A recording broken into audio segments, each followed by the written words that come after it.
So I'm going to deviate from the planned script. And I suspect I'm speaking for many of us in the audience here. Listening to the individual stories this morning was powerful enough. But if you sit back and think of the collection of stories that we heard, it's an extraordinary opportunity for many of us.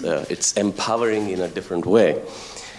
And so even though I'm an electrical engineer by training, and for a while we had a real Swamiji in the audience, I'm emboldened to reflect a little bit on storytelling and go back, storytelling that involves women, and go back about 11,000 years.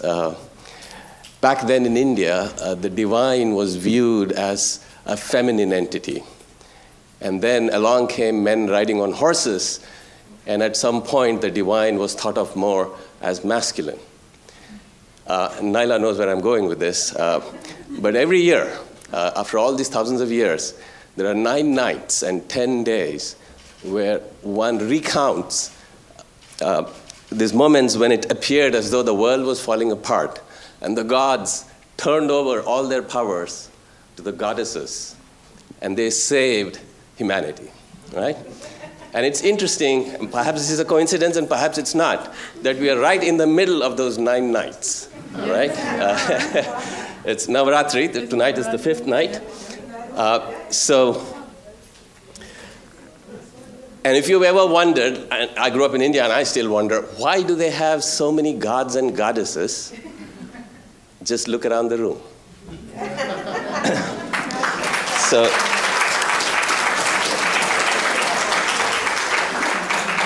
So our first awardee is Marcela Mendoza. She's a bioengineering PhD student right here at UCSD.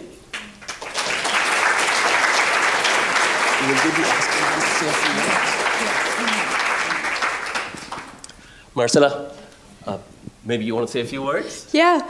I first of all want to thank Dr. Rao for this opportunity and Firoza as well for interviewing me and hearing my story. But also, I want to give a shout out to Roger. Thank you so much for bringing up the women in engineering, talk. And I also want to thank someone in the room here, Mridosina, who's sitting in the back. She was actually a nominee for the scholarship, but she was kind enough to nominate me. And she's doing the 9 days of fasting, so she's starving by now. But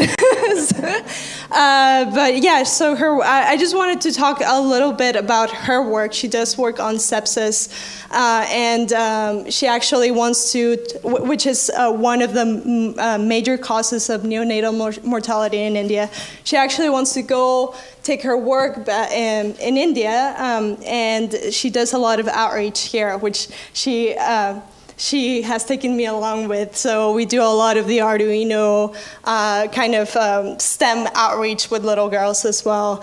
And so I just wanted to, about myself, I come from Juarez, and Juarez, Mexico, which, as some of you know, is a city that was kidnapped literally by, the violence, the rampant violence that was there. So that has made me a little bit closer to across-the-border issues. And so I've had the opportunity to volunteer with a lot of amazing programs here, UCSD-led, and also across the border, kind of protesting the government and also kind of giving some health programs to people across the border. And with that, I want to thank you.